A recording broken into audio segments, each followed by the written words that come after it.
ಸಂಜೆ 4 ಗಂಟೆಗೆ ದರ್ಶನ್ ಇರುವಂತಹ ಸೆಲ್ನಲ್ಲಿ ಟಿವಿ ವ್ಯವಸ್ಥೆಯನ್ನು ಮಾಡಲಾಗುತ್ತೆ. ಬಳ್ಳಾರಿಯ ಸೆಂಟ್ರಲ್ ಜೈಲಿನಲ್ಲಿರುವಂತಹ ಕೊಲೆ ಆರೋಪಿ ದರ್ಶನ್ ನಿನ್ನೆಯಿಂದ ಸೆಲ್ನಲ್ಲಿ ಟಿವಿ ಬೇಕು ಅಂತ ಹೇಳ್ತಿದ್ದಂತ ದರ್ಶನ್ ಪದೇ ಪದೇ ಟಿವಿ ಬೇಕು ಅಂತ ಕೇಳ್ತಾ ಇದ್ದಂತ ಆರೋಪಿ ದರ್ಶನ್. ಹಾಗಾಗಿ ಇವತ್ತು 4 ಗಂಟೆ ನಂತರ ಟಿವಿಯ ವ್ಯವಸ್ಥೆಯನ್ನು ಕೂಡ ಮಾಡಲಾಗಿದೆ. ಸಹಜವಾಗಿ ಚಾರ್ಜ್ ಶೀಟ್ ಸಲ್ಲಿಕೆ ಆ ದಿನ ಹತ್ರ ಬರ್ತಾ ಇರೋದ್ರಿಂದ 15ನೇ ಸೆಲ್ನಲ್ಲಿ ಟಿವಿ ವ್ಯವಸ್ಥೆಯನ್ನ ಮಾಡಲಿರುವಂತಹ ಜೈಲು ಸಿಬ್ಬಂದಿ. ನಿನ್ನೆಯಿಂದ ಪದೇ ಪದೇ ಟಿವಿ ಬೇಕು ಅಂತ ಹೇಳ್ತಿರುವಂತ ದರ್ಶನ್ ಟಿವಿ ಕೊಡಲು ಯಾಕೆ ಮೀನಾಮೇಷ ಅಂತ ಆರೋಪಿ ದರ್ಶನ್ ಅಲ್ಲಿ ಕೇಳಿದ್ದಾಗಿದೆ. ಆದರೆ ದರ್ಶನ್ ಬೇಡಿಕೆ ಹಿನ್ನೆಲೆ ಸಂಜೆ 4 ಗಂಟೆಗೆ ಟಿವಿ ಕೊಡೋದಕ್ಕೆ ಸಿದ್ಧತೆ ಮಾಡಲಾಗಿದೆ. ಸಂಜೆ 4 ಗಂಟೆಗೆ ದರ್ಶನ್ ಇರುವಂತಹ ಸೆಲ್ನಲ್ಲಿ ಟಿವಿ ವ್ಯವಸ್ಥೆ. ಬಳ್ಳಾರಿ ಸೆಂಟ್ರಲ್ ಜೈಲಿನಲ್ಲಿ ಸದ್ಯಕ್ಕಿರುವಂತಹ ದರ್ಶನ್ ನಿನ್ನೆಯಿಂದ ಪದೇ ಪದೇ ನನಗೆ ಟಿವಿ ಬೇಕು, ಟಿವಿ ಕನೆಕ್ಷನ್ ಬೇಕು ಅಂತ ಅಲ್ಲಿ ಮನವಿ ಮಾಡ್ತಾ ಇರುವಂಥದ್ದಾಗಿದೆ. ಆದರೆ ಸ್ವಲ್ಪ ತಡ ಆಗಿತ್ತು. ಯಾಕೆ ಇಷ್ಟು ಮೀನಾಮೇಷ ಅಣಿಸಲಾಗ್ತಿದೆ ಅನ್ನೋದ್ರ ಬಗ್ಗೆ ಕೂಡ ಕೇಳಲಾಗಿತ್ತು ಅಂತ ವಿನಾಯಕ್ ಈ ಬಗ್ಗೆ ಹೆಚ್ಚಿನ ಮಾಹಿತಿಯನ್ನು ನೀಡ್ತಾ ಇದ್ರು. ವಿನಾಯಕ್, ನಿನ್ನೆಯಿಂದ ಸತತವಾಗಿ ಟಿವಿ ಬೇಕು ಅಂತ ದರ್ಶನ್ ಹೇಳಿರುವಂಥದ್ದಾಗಿದೆ. ಸಹಜವಾಗಿ ಚಾರ್ಜ್ ಶೀಟ್ ಸಲ್ಲಿಕೆ ದಿನ ಹತ್ತಿರ ಬರ್ತಾ ಇರೋದ್ರಿಂದ ಅವರ ಒಂದು ಡೇ ಕೌಂಟಿಂಗ್ ಕೂಡ ಗೊತ್ತಿರುತ್ತೆ ಆಲ್ಮೋಸ್ಟ್. ಈ ಕಾರಣಕ್ಕೆ ಮೇ ಬಿ ಟಿವಿ ನೋಡುವಂಥ ಒಂದು ಆಸಕ್ತಿ ಇರ್ಬೋದು ಅಥವಾ ಕುತೂಹಲ ಬೇಕಾಗುತ್ತೆ ಅನ್ನೋದು ಭಾಳಷ್ಟು ಆರೋಪ ಸಂದರ್ಭದಲ್ಲಿ. ಏನು ಮನವಿ ಮಾಡಲಾಗಿತ್ತು, ಎಷ್ಟೊತ್ತಿಗೆ ವ್ಯವಸ್ಥೆ ಮಾಡ್ತಿದ್ದಾರೆ ಬಳ್ಳಾರಿಯಲ್ಲಿ?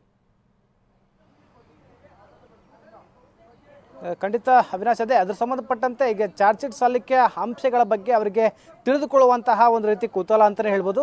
ಮತ್ತು ಸಾಕ್ಷ್ಯಾಧಾರಗಳು ಯಾವ ಹಂತಕ್ಕದಲ್ಲಿದ್ದಾವೆ ಅನ್ನೋದ್ರ ಬಗ್ಗೆ ಹೀಗಾಗಿ ಬಂದಿರತಕ್ಕಂತಹ ಸಿಬ್ಬಂದಿಗಳೊಂದಿಗೆ ಮಾಹಿತಿಯನ್ನು ಪಡ್ಕೊಳ್ತಾ ಇದ್ದಂಥ ದರ್ಶನ್ ಅವರಿಗೆ ಟಿವಿ ಅವಶ್ಯಕತೆ ಬಂತು. ಈ ಹಿಂದೆ ಕೂಡ ಅಂದರೆ ನಟ ದರ್ಶನ್ ಬಳ್ಳಾರಿ ಜೈಲಿಗೆ ಬರುತ್ತಿದ್ದಂತೆ ಇಲ್ಲಿರ್ತಕ್ಕಂತಹ ಉತ್ತರ ವಲಯದ DIG ಶೇಷ ಅವರು ಕೂಡ ಅವರಿಗೆ ಕೇಳಿದರು. ಅಂದರೆ ವಿಚಾರಣಾ ಕೈದಿಗಳಿಗೆ ಟಿವಿ ಅವಕಾಶ ಇರುತ್ತೆ, ನಿಮಗೆ ಬೇಕಾದರೆ ಹೇಳಿ ನಾವು ಟಿವಿ ವ್ಯವಸ್ಥೆ ಮಾಡಿಕೊಡ್ತೀವಿ ಅಂತ ಹೇಳಿದ್ರು. ಆಗ ಆ ಟಿವಿಯನ್ನು ನಿರಾಕರಣೆ ಮಾಡಿದ್ರು, ನನಗೆ ಟಿವಿ ಸಹವಾಸ ಬೇಡ ಅಂತ ಹೇಳಿದ್ರು. ಆದರೆ ಇವಾಗ ಚಾರ್ಜ್ ಶೀಟ್ ಸಲ್ಲಿಕೆ ವಿಚಾರ ಯಾವಾಗ ವಿಜಯಲಕ್ಷ್ಮಿ ಅವರು ಬಂದು ಹೋದ ನಂತರ ಅಂದರೆ ವಿಚಾರವನ್ನು ಯಾವಾಗ ಪ್ರಸ್ತಾಪ ಮಾಡಿದ್ರಲ್ಲ, ತದನಂತರದಲ್ಲಿ ಅವರಿಗೆ ಈ ಚಾರ್ಜ್ ಶೀಟ್ ಸಲ್ಲಿಯ ಅಂಶಗಳ ಬಗ್ಗೆ ತಿಳ್ಕೊಳ್ಳುವಂತಹ ಕುತೂಹಲ ಮೂಡ್ತು. ಹೀಗಾಗಿ ಟಿವಿ ವ್ಯವಸ್ಥೆ ಮಾಡಿ ಕೂಡ ಅಂತ ಹೇಳ್ತಿದ್ರು.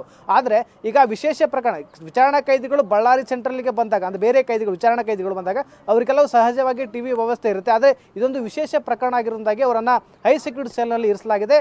ಅವರಿರ್ತಕ್ಕಂಥ ಸೆಲ್ನಲ್ಲಿ ಯಾವುದೇ ಕಾರಣಕ್ಕೂ ಟಿವಿ ಅವೈಲೇಬಲ್ ಇರೋದಿಲ್ಲ ಈ ಪ್ರಸ್ತುತದಲ್ಲಿ. ಹೀಗಾಗಿ ಅವರಿಗೆ ವಿಶೇಷವಾಗಿ ಅವರಿಗೆ ಮನವಿಯನ್ನು ಮಾಡ್ಕೊಂಡಿದ್ದಾರೆ ಟಿವಿ ವ್ಯವಸ್ಥೆ ಮಾಡಬೇಕಂತೇಳಿ. ಆದರೆ ಈಗಿರುವಂಥ ಸ್ಥಿತಿಯಲ್ಲಿ ಕೂಡ ನೀವು ಕೊಟ್ಟಿರುವಂಥ ಮನೆಯನ್ನು ಪರಿಗಣನೆ ಮಾಡಿ ತದನಂತರದಲ್ಲಿ ನಮ್ಮ ಮೇಲಾಧಿಕಾರಿಗಳಿಗೆ ಅಲ್ಲಿ ಇರತಕ್ಕಂಥ ಜೈಲು ಅಧೀಕ್ಷಕರು ಏನು ಹೇಳಿದ್ದಾರೆ ಅಂದರೆ ಮೇಲಾಧಿಕಾರಿಗಳಿಗೆ ತಮ್ಮ ಗಮನಕ್ಕೆ ತರ್ತೇವೆ, ಅವರು ಕೂಡ ಅನುಮತಿ ಕೊಟ್ಟ ನಂತರ ನಾವು ಕೊಡ್ತೇವೆ ಅಂತ ಹೇಳಿದ್ರೆ ಈಗ ಸದ್ಯಕ್ಕೆ ಅವರು ಶೇಷ ಅವ್ರಿಗೂ ಅನುಮತಿಯನ್ನು ಕೊಟ್ಟಿರುವಂಥದ್ದು. ಹೀಗಾಗಿ ಹೊಸ ಟಿವಿಗಳ ಅವಕಾಶ ಈಗ ಸದ್ಯಕ್ಕೆ ಇರುವುದಿಲ್ಲ. ಇರುವಂತಹ ಟಿವಿಯನ್ನೇ ಹಳೆ ಟಿವಿಯನ್ನು ರಿಪೇರಿ ಮಾಡಿ ದರ್ಶನ್ ಅವರ 15ನೇ ಸೆಲ್ಗೆ ಇಡುವಂಥ ವ್ಯವಸ್ಥೆ ಕೂಡ ಆಗಿರುವಂಥದ್ದು. ಈ ಸಂಜೆ ವೇಳೆಗೆ 4 ಗಂಟೆ ನಂತರ ಅವರಿಗೆ ಟಿವಿ ವ್ಯವಸ್ಥೆ ಕೂಡ ಮಾಡಲಾಗ್ತದೆ. ಹೀಗಾಗಿ ನಿರಂತರವಾಗಿ ಇಷ್ಟು ಯಾಕೆ ಡಿಲೇ ಮಾಡ್ತಾರೆ ಅನ್ನೋ ಪ್ರಶ್ನೆಯನ್ನು ಕೂಡ ನಟ ದರ್ಶನ್ ಅವರು ಜೈಲಾಧಿಕಾರಿಗಳಿಗೆ ಮತ್ತು ಅಲ್ಲಿರ್ತಕ್ಕಂಥ ಸಿಬ್ಬಂದಿಗಳಿಗೆ ಪ್ರಶ್ನೆ ಮಾಡ್ತಿರುವಂಥ. ಯಾಕಂದರೆ ವಿಚಾರಣಾ ಕೈದಿಗಳಿಗೆ ಅಂದರೆ ಪರಪ್ಪನ ಆಗ್ರಹ ಜೈಲಿನಲ್ಲಿ ಎಲ್ಲ ವ್ಯವಸ್ಥೆ ಕೂಡ ಇತ್ತು, ಅಂದರೆ ಟಿವಿ ವ್ಯವಸ್ಥೆ ಕೂಡ ಇತ್ತು.